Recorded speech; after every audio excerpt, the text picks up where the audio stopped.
Okay, welcome back to the channel. Got a quick little video using the Wichita Yoder smoker. Gonna do some spare ribs and eventually some chicken quarters later in the cook. Right here I got a rack of spares. I'm gonna trim these up St. Louis style, which basically means you cut off the ends, the small parts of the bones on the ends, and you also cut off the flap to the right there. That's basically the rib tips. Don't really like those. And that flap on the back side, the first thing I cut actually, right here, it's very undesirable and it's hard to cook and make tender. So you usually just cut that off. There's a lot of waste with the St. Louis style, but for the most part they look great and they taste phenomenal. So it's a win-win. I got them all trimmed up. You see all the scraps I'm throwing away. That's fine. I'm going to use my standard rub of salt, pepper, along with some olive oil to make it stick. I am going to add a little garlic. So I guess I would say it's safe for me to say that I use salt, pepper, and garlic on about everything. So SPG is what we call it. So it's definitely something that makes the meat taste good, doesn't overwhelm it with flavoring, and something that everybody in the family seems to like. Now you notice I put the salt on first. I want to see how much salt I put on. It's kind of important. The pepper doesn't matter too much, but the salt, we want to keep an eye on that sodium level. So we make sure we put a small amount of that on there. Got the smoker warmed up. It's like 250 to 300 degrees. It's going to take me about 5 hours to cook these things, 4 to 5 hours. No big deal at all. Now you know, not everybody has a Yoder smoky smoker. I understand that. But that doesn't mean you can't grill on your own grills. Charcoal Weber kettles are great for it. The Smoky Mountains, that was my original smoker. It's a phenomenal little small grill, very practical and priced too. So even a gas grill, the principle is still the same. You're going to do indirect cooking on everything you do here. The only difference might be is the taste. Charcoal grills give a good taste. I mean, I prefer the wood obviously because I got that, but for the most part, you know, you can use any cooking device you want, even an oven. I'm a couple hours in here.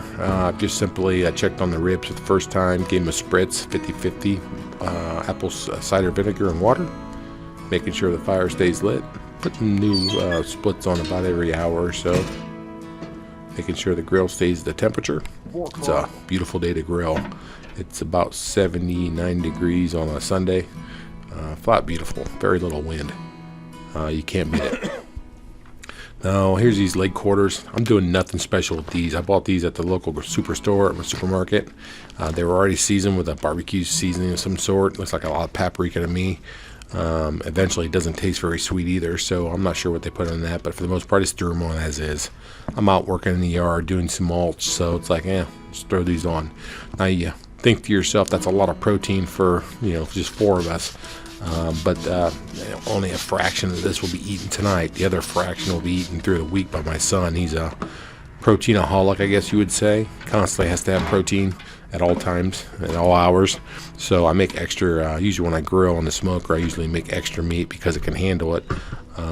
But it's just the reserves for the entire week for my son to eat lunch and dinner and any other meal he eats during the week. Here I am about 3.5 hours in. I'm wrapping these in butcher paper. It's not a secret or anything. I simply just ran out of foil and I had nothing else to use. I forgot to grab foil at the grocery store, so I'm using butcher paper. Never done it before. What can it hurt, right? I almost did not wrap these at all. They were cooking so well. I was like, I better wrap these. I got a little ways to go on the chicken still, so I decided to wrap them up in the butcher paper and put them on the top shelf. Now you also notice I'm cooking the ribs on the top shelf. Trying that out, see if it's any different.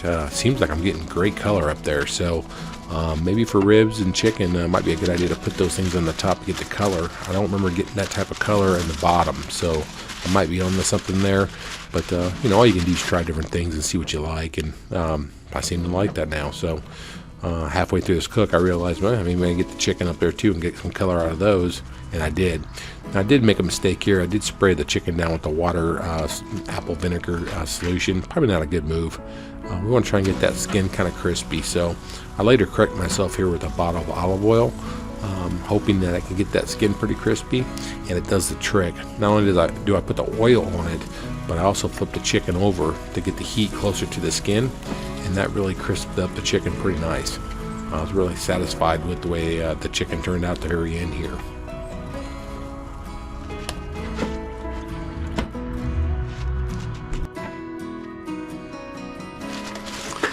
about 4.5 hours in now. Decided to unwrap these ribs. You can see the bones popping through a little bit. Got good pullback on the edges. It's time to get these things back on, sauce them up, and also sauce the chicken up. We usually do half and half, so we sauce up half the ribs and half the chicken. My wife and I don't like the barbecue sauce. My kids do, so we kind of split even in that. Just the way we've always done it. It's my last stack of wood going on. It didn't take me very much wood to cook this stuff up. I just use basic barbecue sauce, cheapest stuff I can find at the store. One, I don't like it, so I really don't care what it tastes like. But two, it's like, most barbecue sauces are the same. I'd like to make my own someday, but for the most part, this is going to do the job today. Give them another half hour, let that sauce sit a little bit, make it sticky, and you can see the end result. They definitely browned up a little bit. They're ready to come off, and they're ready to start eating them. I'm going to pull them off. I'm going to use an electric knife on the ribs. You can see how tender that chicken is. It just basically fell apart there. I had to be careful getting them off. But I'm going to use an electric knife on the ribs. It just seems to be the easiest way of cutting them. I've tried a manual knife. It just doesn't do as good of a job. So this is my go-to. Just simply use like a turkey carver and go at it. You see the dry ones there. Good pullback. Great pink color. That means they're smoked well. Perfectly, I guess, acceptable from a Yoder smoker, right? And then you can see here's the tenderness of these. They basically break in half. So don't like it falling off the bone, but I like it biting up the bone, where if you get done eating the bone pretty clean, that's the goal. Pretty much it. Leg quarters are going on the plate for later this week, and hope you enjoyed the cook.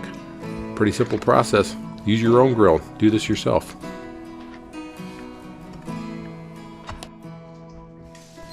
That's a wrap. If you like these types of videos, give it a like. Make sure you subscribe. Please share with family and friends. And like I always say, I appreciate you spending time with the Home Pro Hero.